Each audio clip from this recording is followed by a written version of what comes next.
Allez, dans cette vidéo, on va réaliser une analyse ensemble d'une base de données concernant des questions, un ensemble de QCM.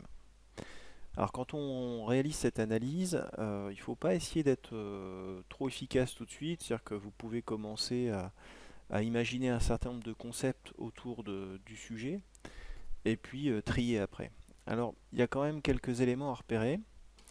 On va essayer d'extraire des concepts, des objets associés à la problématique de la base de données. Donc ici, un ensemble de questions.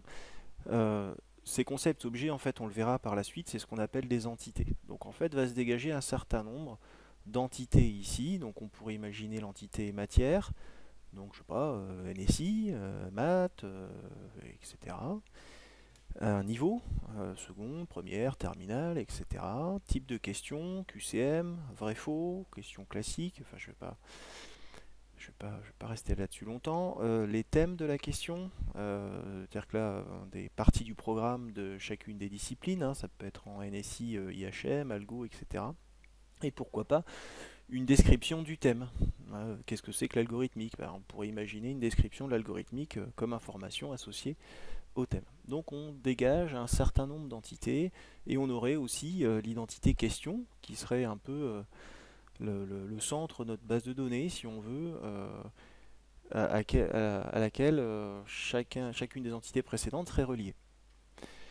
Ensuite, on va sur chaque entité définie, sur chaque concept défini, on va essayer de voir qu'est-ce qui nous intéresse sur chaque concept par rapport au problème qui nous est posé.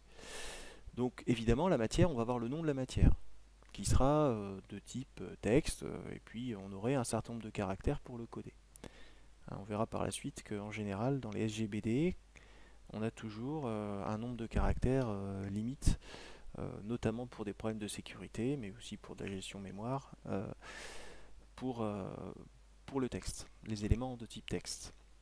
Bon, à chaque entité, on va associer aussi donc des attributs. Donc les attributs, je vous ai parlé de nom de matière, on va aussi souvent trouver un attribut ID matière. En fait, je dis souvent, mais je devrais dire tout le temps. C'est en général un entier qui servira à rapidement accéder aux informations ou faire appel rapidement à la matière en question. Alors, on parle d'identifiant et en général, vous verrez qu'on parlera par la suite de clé. Donc là, finalement, ID matière, c'est une clé, c'est la clé de matière, d'une certaine matière.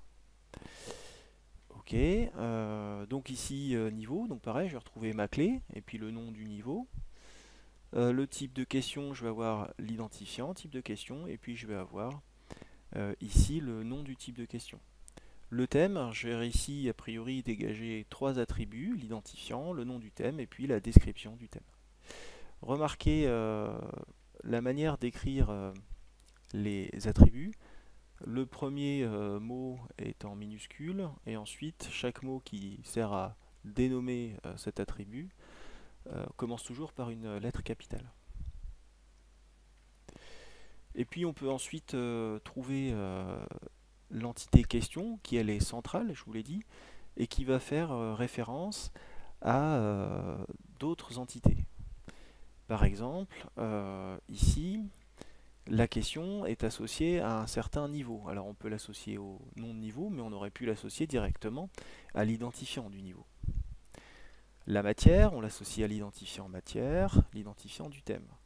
Dans cette table question, on aura simplement finalement un ensemble d'identifiants, un ensemble de clés associées à d'autres tables où on ira chercher les informations dans les tables.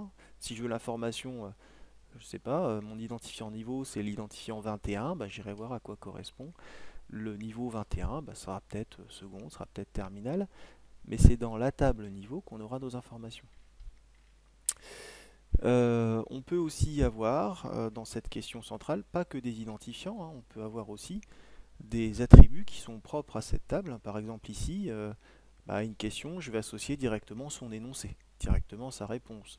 Je ne vais pas rattacher à la table question une table question où j'aurai mes intitulés de questions, ça n'a pas de sens. On aurait ici, dans cette table, les questions avec ses réponses et ses solutions euh, qui pourraient prendre différentes formes. Voilà pour cet exemple. Alors ensuite, on aurait un schéma qui nous permettrait de visualiser cette analyse. avec ici la table question, on souligne le nom de la question, le nom de l'entité, et en dessous l'ensemble des attributs.